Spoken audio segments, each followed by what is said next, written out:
It was complete chaos, but I think I loved it. Hello there, guys. Daniel Childs with some bit of a voice. I feel like that's becoming a reoccurring theme when I return from Stamford Bridge in recent weeks. I guess that's actually quite a good thing, to be honest. And to give you my rational perspective on Chelsea 3, Brighton 2. Another dramatic game involving Mauricio Pochettino's Chelsea. But this time Chelsea do have the 3 points. We actually do have a big win, and it feels rare. It really feels weird coming out of Stamford Bridge feeling positive and actually cheering at the end. And it isn't just, trying to take positives out of a draw or glorious defeat. We're not Spurs. So to actually, win a game and to talk about a win in those very dramatic circumstances that, really make it a dramatic game that doesn't really tell us tons about Chelsea's quality. I personally don't think it's not exactly a glorious performance, but in other ways, I think it is a lovable performance, or at least an informative one, a good one for Mauricio Pochettino heading into a busy festive period. And against an opponent, yes, depleted by injuries, but an opponent with the quality of Brighton, Chelsea were able to ride very difficult periods and come out of a game that I personally thought was going to end in kind of tragedy once again for the Blues. If you're new around here, please do me a massive favour to help my voice get back to normal by hitting that like button, turning on those notifications if you've subscribed so you don't miss any of the content throughout the Christmas period. We've got so much to cover regarding Chelsea, not just the number of games we have at this time of the year. Going to have guests on, going to do probably some rankings and ratings and interesting videos across the festive year to round out 2023.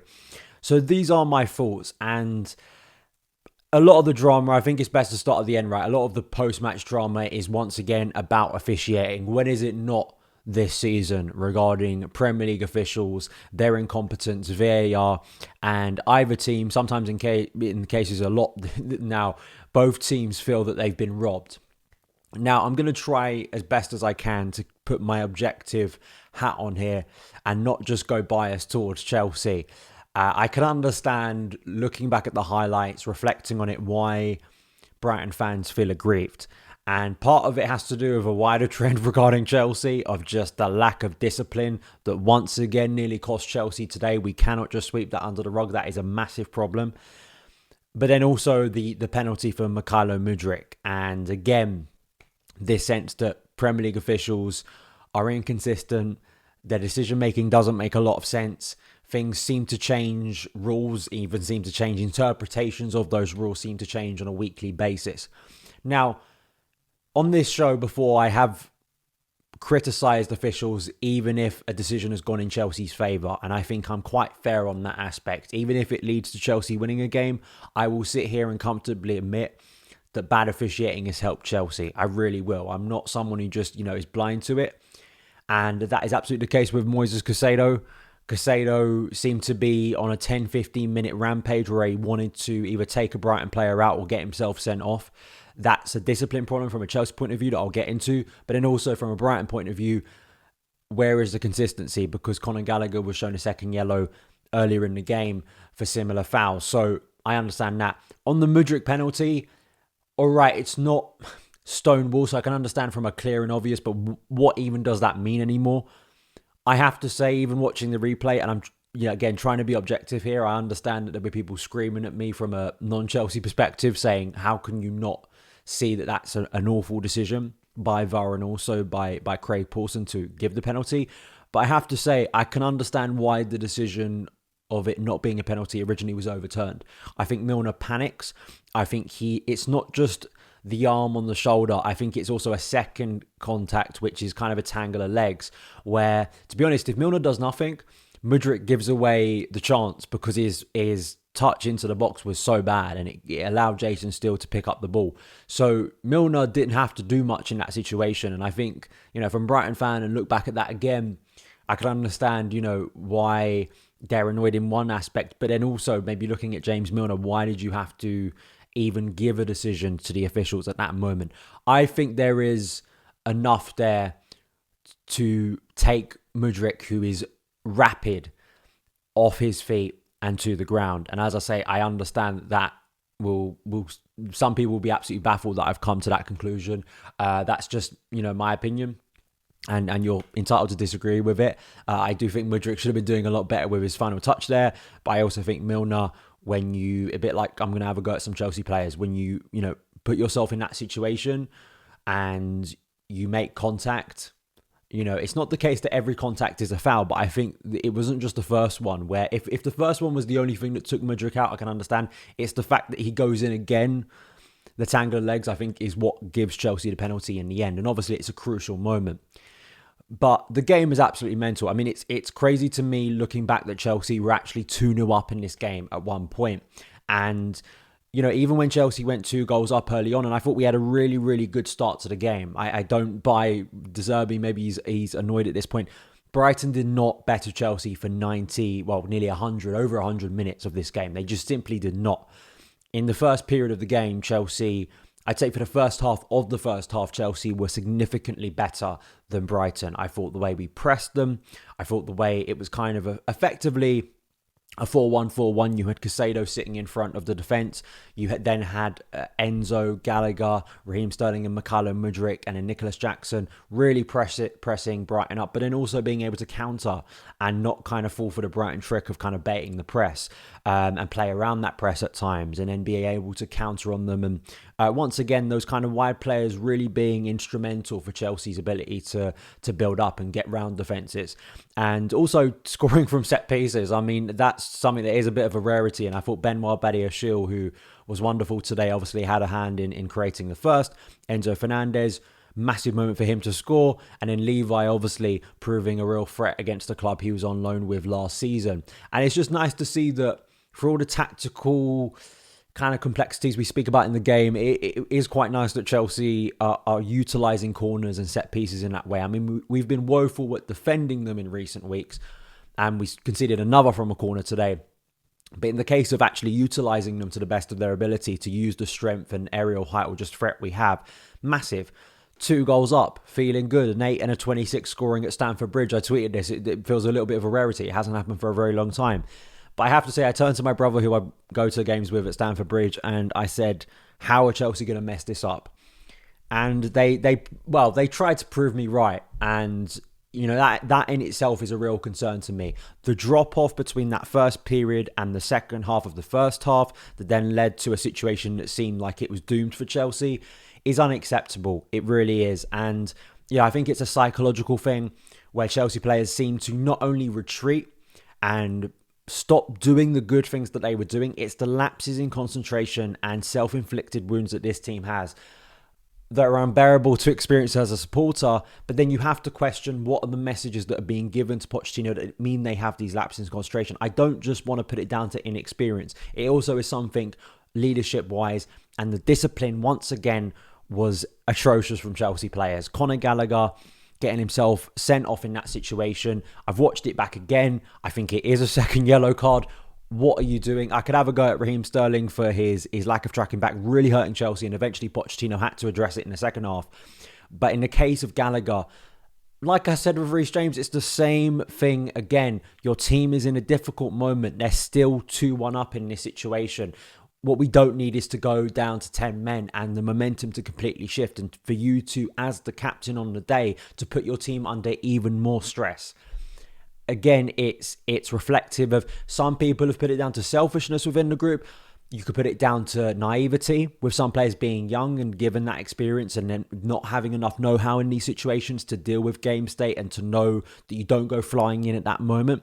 Is it desperation? I think that was something that me and that Chelsea pod discussed last week after Newcastle. Is it some players feeling an over-eagerness to impress? They're going out there, but the line between chaos and control is just too far into chaos for Chelsea. We live in chaos as a club, but you've got to have that controlled chaos. And unfortunately, again, the discipline of Chelsea was called into question today. And it wasn't just Conor Gallagher.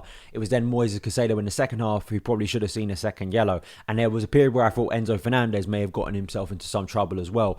So the discipline is a real issue, because the obvious, you're going to have players missing games consistently with already the injury problems we have. But it completely derails moments where you're on top of the game. At 2-0 up, when you have Brighton, a depleted Brighton, who may be in that situation. I think 9 times out of 10, if a better team in that situation is able to calm things down, Chelsea maybe go and stroll to a comfortable 2 or 3-0 win, and you then get to halftime 2-0. Yes, the goal before the break is a brilliant finish on its own, but that moment comes from Chelsea just standing off way too much and allowing Brighton far too much space to build and get into a dangerous position. It's a great finish, but at the same time, all of these things culminate in Chelsea imploding in moments within the game. And I think we come away from this game, they responded to that adversity really well. As I'll say again, I think this team has a lot more in the tank and it seems a lot more stern to face those adversities. That wasn't the case against Newcastle, obviously, but today it was. But it's something that needs to be rectified if we're going to succeed at all as a team, because you just cannot have these massive wild swings, because then games go out of your control completely and you would end up losing players and losing control of the game. And when you're up against a team with the quality of Brighton that they then were able to bring on later in the game, Chelsea are asking for problems. So I can't just sweep that under the rug. It's not a good sign. It's not something to be proud of. It looks silly. It looks petulant. As I said, with Reece James, with Conor Gallagher, I expect a lot more from Conor Gallagher in that moment of maturity, and he just didn't provide it. And he's cost himself now because he'll be out for the Man United game. And, whether he gets back into the team for the Everton game, I think it is next week. I mean, that's for Pochettino to decide. But I also think it's on Pochettino to make sure that players aren't just making as many rash decisions as they are. I don't just want to completely make it seem like Pochettino has no responsibility in this, because it feels like he maybe is sending that team out too fired up, if that's the conclusion we come to. So then the goal happens, and I think a lot of us kind of felt deflated at half time. We've had our nice moment of the game. This is all going to go in the opposite direction. The second half begins with, of course, Brighton putting Chelsea under pressure, but not really creating much. And I thought the tactical switches that Pochettino made throughout that second half were really effective. Swapping out Raheem Sterling for Cole Palmer, I thought was a smart move. He seems a lot more energetic and alert, tracking back. I think he helped in that aspect. You had Axel Disasi, Benoit Badiashile, Levi, Colwill, Thiago Silva.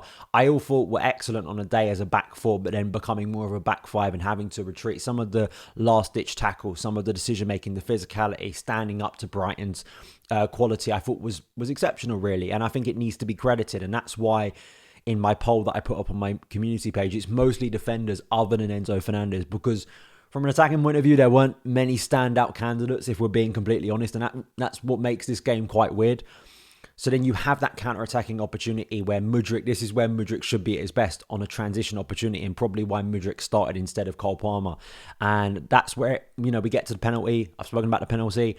Enzo Fernandez steps up, he scores 2 goals today at Stamford Bridge. Hopefully it's the start of many goals in a Chelsea shirt. I know everyone will be praising Enzo Fernandez today, and I can understand why. I think there are moments when he plays these dazzling passes, and his trickery, his ability to keep the ball at his feet despite moving at such speed, is a wonderful trait to have.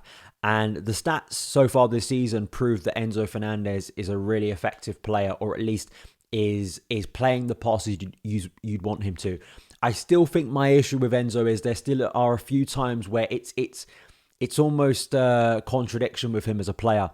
He can play like the really difficult balls well, but he gives away so many simple passes. And I'm not saying that he's the only one guilty of it, but when you think about what Enzo Fernandez's role should be in this Chelsea team, it's not only to dictate play, create chances for others, unlock defences, and hopefully have the calmness to score penalties and provide goals and assists when he can.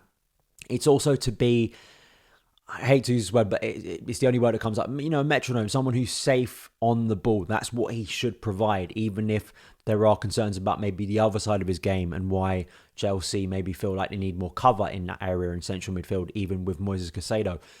But still, there are still moments where he gives the ball away too cheaply for my liking. And as I say, that's not to completely denigrate his performance. I think he does deserve a lot of praise, and I think he's going to be a brilliant player for Chelsea, and I'm happy for him he scored that goal. But, I think it's the type of thing that maybe gets swept under the rug with Enzo, and it maybe doesn't with other players. And again, I think he should in those moments, like, if you get the simple part of the game right, I think he's an even better player. So that's all I'm saying. But it obviously was a really good day for him as a Chelsea player. So then we scored the penalty. Chelsea is pretty much just low block, soak up the pressure, even with Matoma coming on, even with Joao Pedro coming on.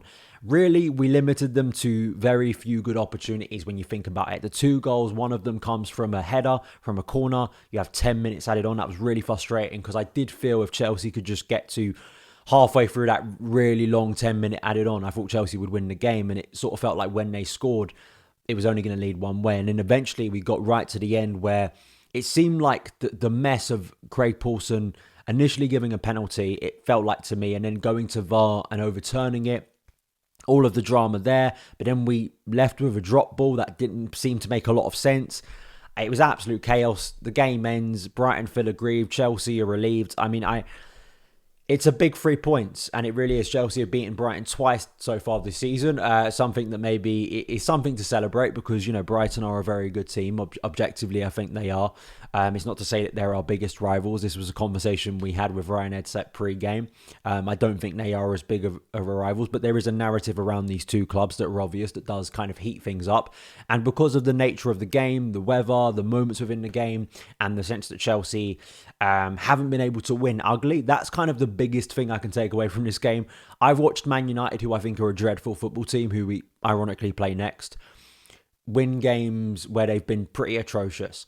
Chelsea need to find that part of them. It's all right us sitting here for weeks and weeks and talk about good moments, but we actually haven't got over the line. Today we got over the line, but I don't think Chelsea were that good. We still actually created better quality opportunities than Brighton did on the day, which, I mean, kind of speaks to that defensive performance that really should be highlighted. Thiago Silva made an astonishing tackle against Matoma right at the end. And given the discourse around Thiago Silva last week, I think he absolutely deserves credit. We speak on this channel a lot. Praise players when they deserve to be praised, criticize players when they deserve to be criticized. Thiago Silva deserves to be praised today. So those are my thoughts as ever. Let me know yours in the comments below. Hopefully my voice will be recovered by the time we get to Man United in the midweek. Thank you guys for watching and listening on the podcast as ever, and I'll see you again very soon. All the best.